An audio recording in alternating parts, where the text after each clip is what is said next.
So, we're on. Oh, get this gum out of my mouth. How unprofessional me. All right. Well, tonight I wasn't even necessarily. I was. I. It's weird. I thought I was gonna supposed to do the show at 5, and I wasn't feeling it. And then luckily I got my second wind, and we're ready to go. So, in quick news, um, as far as I was going to watch the interview with Angela McCardle on the Carrie, Carrie and Ann Harlow's show, and I watched a little bit of it, but not enough to really comment or say anything. Maybe it was mainly just announcements that I saw, so I can't say one thing one way or another. But I think this program, I do want to look into who else is running for LNC chair, as I'm sure some people would like to know. And we want to give the information to people so that they can make an informed decision, which is always a good thing. So I'm sure this has happened to you on Facebook, regardless of what party or organization you're a part of. You post a meme with a very specific statement, and someone says, well, that's not true. And you're like, well, here's said truth. And then they say, well, that's, well, this isn't true. Why would you think that or whatever? And they're not talking about the meme anymore for some reason. Like, I'll give an example because I don't have a problem doing that. I posted a meme that basically said that people are worried about declaring their mental health because they do not want to have their guns taken away. Now, there are 2 laws on the books in the United States. Well, 2 laws coming from my location. Actually, I guess 2 laws for every state in theory, but anyway. As far as nationally, that if you are put in an institution, then you cannot have a gun. That's national law. California law is specific. If you're put in a 72-hour hold, you cannot have a gun for 5 years. Okay? Now, sometimes you might even need a 72-hour hold just because you're just not feeling well or you're having an issue, specifically, a mental issue for sure. But you're having an issue, and if you do declare that, then that is a situation. So I basically just posted that people are afraid that if they report this situation, then they are afraid that this might happen. And somebody then said, well, where's that a thing? And then I posted the laws from the actual legal database of like the Supreme Court. I think it's one of the databases with all the laws of land in it, because I was studying to be paralegal and probably will continue to do so at some point in time. But anyway, so I posted that, and then their response was, well, that's not the same thing as, like, getting help and being put in a situation is not the same thing. So there's no point to what you're saying. And it's really weird because the point is people have fears that this might happen, which is a statement of, like, it's basically like people feel this way. It's not arguable, because you can't say, oh, well, because there's no reason to feel this way, they shouldn't be afraid, because that's not the case. And I'm not trying to, like, over argue with the person that I was talking to. I'm actually trying to make a point.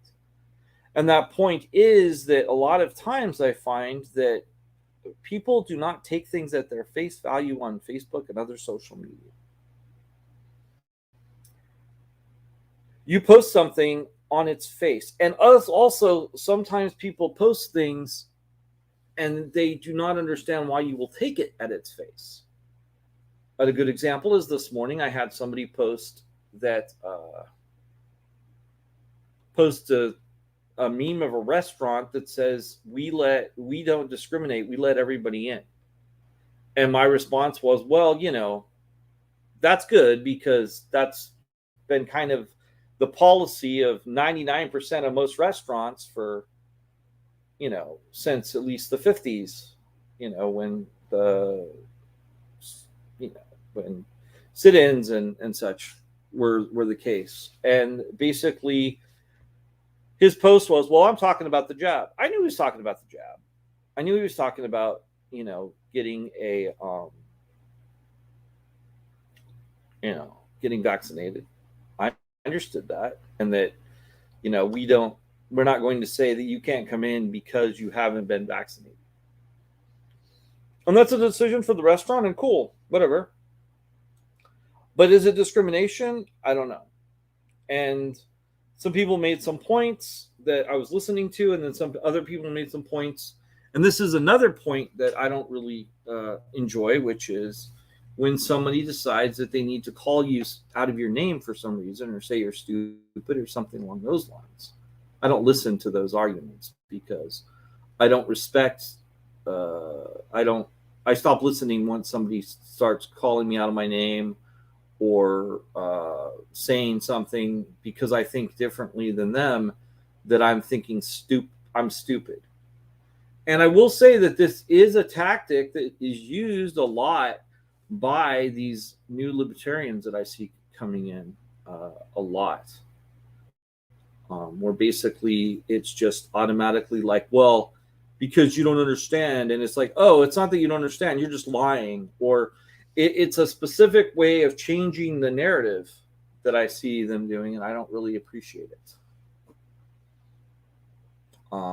But I just think that if we're going to have, I believe social media should be used for open discourse. And I know that some people do not. Some people believe that it's where I get to slam my friends and neighbors for funsies, or I get to make statements that are outlandish and not back them up, or whatever.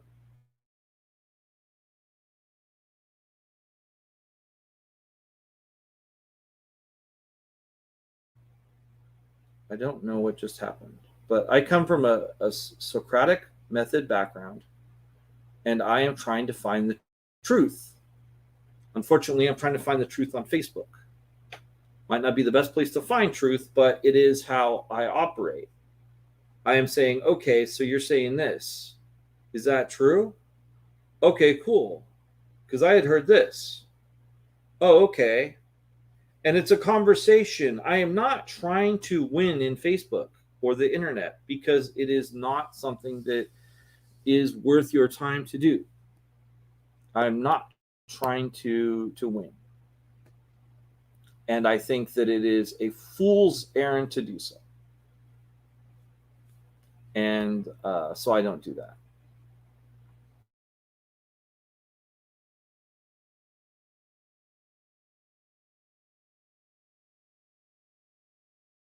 It's more important than this other thing, and I would rather do that. And it ended up being completely amicable, which I appreciated. So yeah, so I just wanted to kind of take the time and talk about that.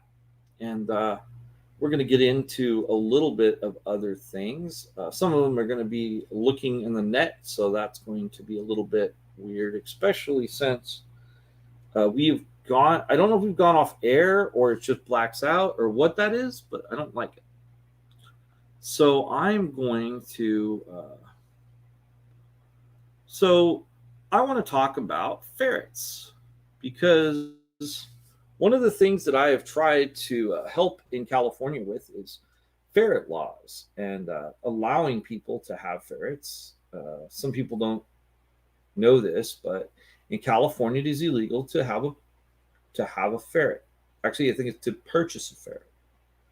It's kind of weird because basically, if you have a ferret but you didn't purchase a ferret, I think it's grandfathered in. And I'm not sure if that's true, but it's something along those lines. We'd love to have the ferret people on. So if you're a ferret person, which is like you're basically trying to legalize ferrets, you've been talking to different people. I know that I've sent the ferret people in different to go talk to different people. I forgot to send the ferret people to Kelly Carden. I'll have to do that. But basically, just talking, sending them to people that are running for office to, help them lobby to bring ferrets into California, because it definitely makes sense with the libertarian mindset that, to have a law that says you can't have a certain animal doesn't really make a lot of sense, especially when it's not like if it was like you can't have a spitting cobra, then I wouldn't be talking about it. But we're talking about a ferret, and the worst thing I've heard is that they smell bad. And that is the problem of the owner and not the problem of anybody else. Because they don't smell so bad like it's a skunk. It's not like you have an animal that is making the entire neighborhood smell bad or something like that. It's that you have, a smelly house, which is a you problem. So I don't see a problem with having a ferret. And there's probably a lot of good things about ferrets, and I'm sure that the ferret people would love to come on and tell us all about the good things for ferrets, and that would be really cool. And I would love to have one of them on and just tell me, all the things. I think they're really cute.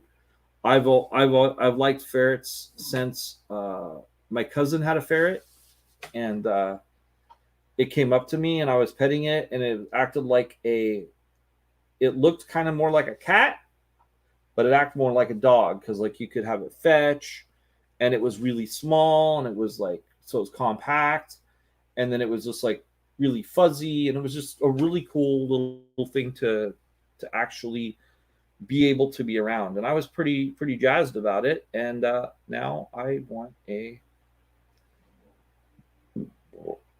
been wanting a ferret.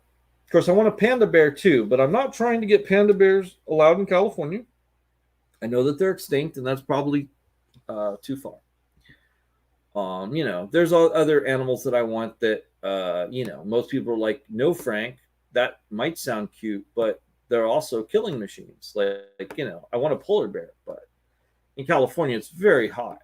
And also, a polar bear is probably 4 times my weight and can get like tall to the ceiling. So what's that? I'm 6'4", so a polar bear can be up to, I think, 7 or 8 feet high, standing on its hind legs. And they're dangerous. Well, it's a bear. It's a bear. And probably shouldn't have one as a pet. But ferrets are really cute and fuzzy and fun to play with. And I would be interested, even if you are an anti-ferret person and you want to explain to me why it is so important to keep ferrets out of California. And also explain to me how the law is doing that, because if I can acquire a ferret, I can have a ferret, from what I understand. I don't know. Or if I get a ferret in Idaho and I bring it back to California and I have the ferret, and then you don't have a way of checking to see if I have the ferret. I don't know. It's weird. It's just like I heard a law that someone was coming up with that it would be illegal to smoke in your car if you have children or something like that. And people were really mad at me because I was like, no, this doesn't make any sense, because how do you enforce it? And it's like, well, I think it's great. We should just have it and it'd be on the books. And it's like, so if a police officer happens to be driving by and you happen to be smoking in your car with your child, then you can be arrested for it. But if not, then there's no way in which it could be enforced. Unless, are we going to make sure that we have enforcement? Are we going to install cameras in people's cars so that they can see if they can smoke? Things like that. So I don't ever understand why you have these laws that have, 0 ways to enforce them. And there's laws already on the books. Like there's child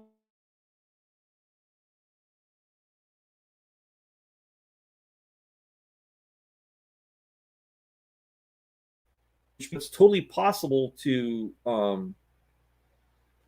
sue someone or to charge someone with child endangerment, and to say that the reason that there was child endangerment is because they were smoking in their car. And there doesn't need to be a law because there's actually a law on the books. There's a lot of laws on the books, so there's no like another one is and I think I've already talked about this, but another one would be like drive-bys, like killing somebody while in the commission or while being a gang member is a crime, or criminal activity while being a gang member is a crime. But there's still criminal activity, so you're just adding another charge. I don't really know what the value is of putting people in for longer and longer in jail so that they can learn how to be better criminals either. I think that might be a little more complicated of a show to talk about, but the industrial complex is definitely something to discuss. How you have recidivism and all that. Speaking of which, I actually had. I'm really starting to dislike Adam Carolla. One of his statements he was talking about is that black men are less in the family, and that probably causes more crime because there's less family. But what they don't understand, it's also a systematic racism that takes the black man away from the family, and therefore causes that. And it's funny because it's like, well, you want to talk about racism, but you don't want to talk about the family. And it's like, well, no, that racism is causing damage to the family, because if you have if your father was taken away because of the color of his skin and the color of your skin, then one, you're going to have a chip on your shoulder because of that, and two, you're obviously, well, you're not going to trust the system. And then at the same time, that father figure was taken away from you. So all of those things that a child needs from a father would be, taken away. And then also it's going to lend itself to the same thing. So it's like, oh yeah, there's no, we're not worried about systematic racism. We're worried about the family. It has nothing to do with the fact that, men are being taken away to prison or worse, murdered. I'm just really starting to feel like Adam Carolla is an ignorant twat. And I said it. So one thing with Time to Be Reasonable that I'm trying to do is I don't want to come off as a loud talking head. I want to discuss things. I want to say, hey, here's something to discuss. And one way to discuss, and we are on YouTube, so hopefully you can actually watch these programs and make comments, and I will respond. Even if we're not getting live comments, that's fine. But I can comment on. I'll comment on your comments when I see them, for sure, because I want a dialogue. I want to establish a dialogue. I want us to be reasonable. I don't want us to be, you've seen those shows, the talking head shows, where like, I want to talk about this, in fact, I've had people on the show already that were talking a bit fast and not really accepting conversation at the time. And I'm trying not to. I don't want, like, somebody comes on my show, I obviously don't want to say anything bad about that person, because I appreciate them being on the show. But it is a little unnerving when they're so insistent on something and they're not really talking to me, but talking at me. Don't come on my show and talk at me. I think that's kind of one thing I'm saying. And yeah. So China is looking at outlawing cryptocurrency, or actually has outlawed cryptocurrency. So we'll talk about that for just not a brief second, but let's see. China. And I don't say China, I say China. Because I was going to just look at it. And it's weird. Now, this is bad, obviously, because more people are, the largest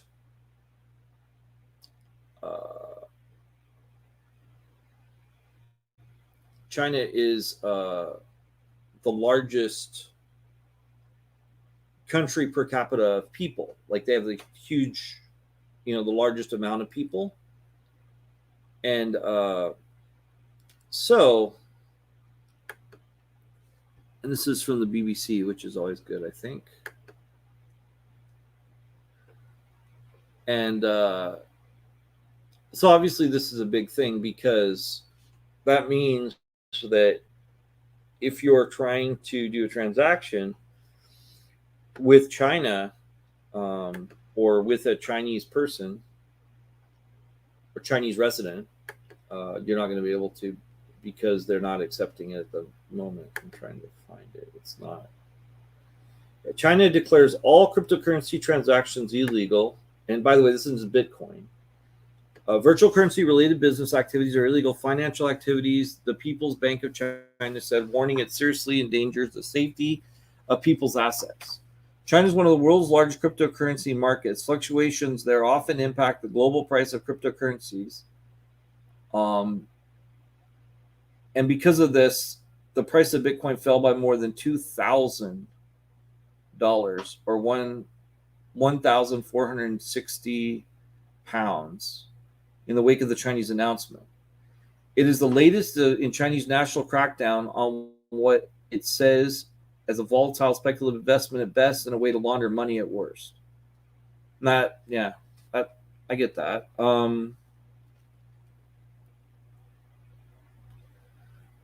So it's caused a dive, and it's going to cause trouble. We already had Janet Yellen. I always think of her name wrong, and I'm not sure why. Being very against cryptocurrency, and a lot of talking points from Democrats being that cryptocurrency is somehow wrong or immoral or whatever nonsense they're saying. As far as resources, I understand why gamers and having a gaming podcast and being very aware of gaming mentality, being very upset about cryptocurrency not being available, or the mining equipment, or basically the fact that specifically the graphics card being at a premium right now because of getting it was really difficult for recently to get the shipping going, and I think just recently the PS5 was finally available. So just getting graphic cards to produce the materials is annoying to a lot of gamers because they want to play their games and they don't see a value in cryptocurrency. But we're a free country, and if you want to go and spend X amount of money for those products, I mean, it's a free country, and in the same right, I have the right to bitch about it, but you have the right to do it. There's no reason to say you can't do it. So the other thing I was going to talk about, because I touched on it a little bit when we were talking about the Facebook and how Facebook interaction kind of works.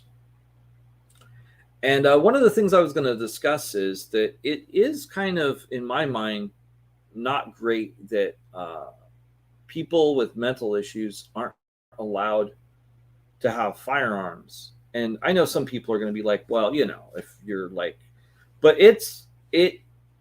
especially in California, the law is that if you're on a 72-hour hold, you cannot have a firearm for 5 years, which means that if you live by yourself and you have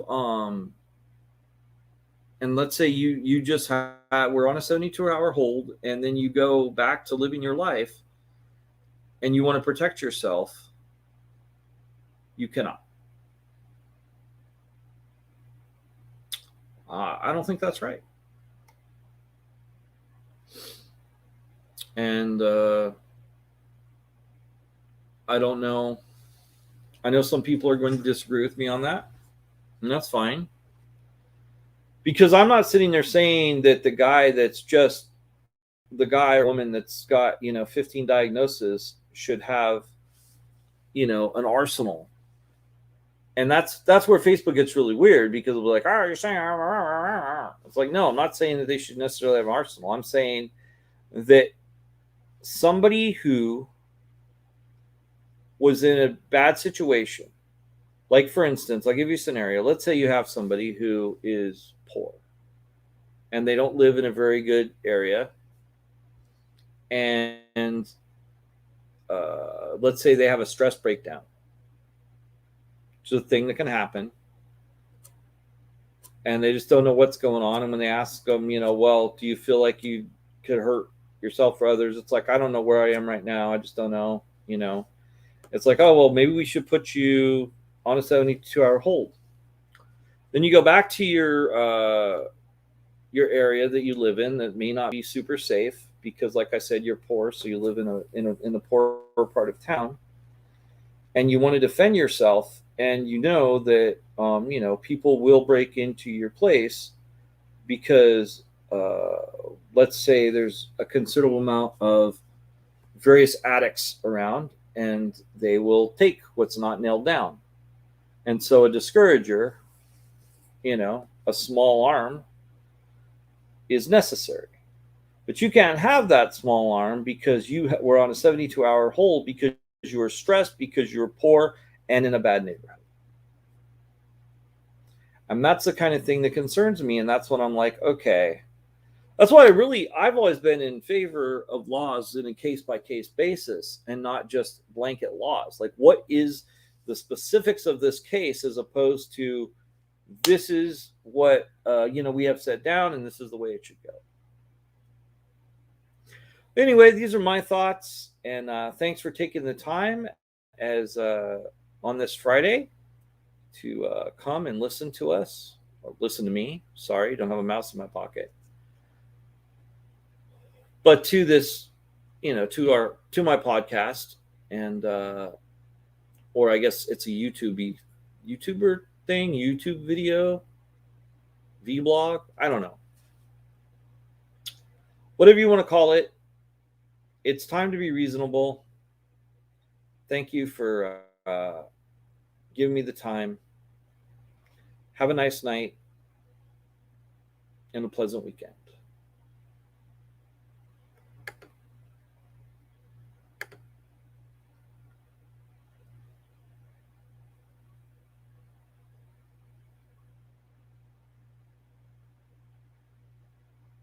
So this is kind of awkward, like just sitting here while it's unbroadcasting or ending the broadcast.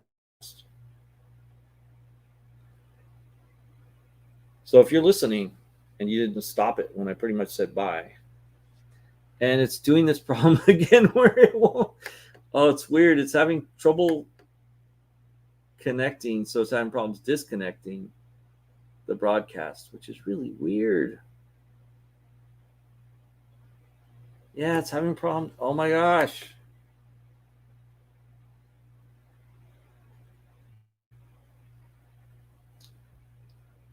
It's so weird when I can't disconnect. Maybe it's already disconnected and I just don't know. Let me check. Maybe it is disconnected. Maybe we're not live.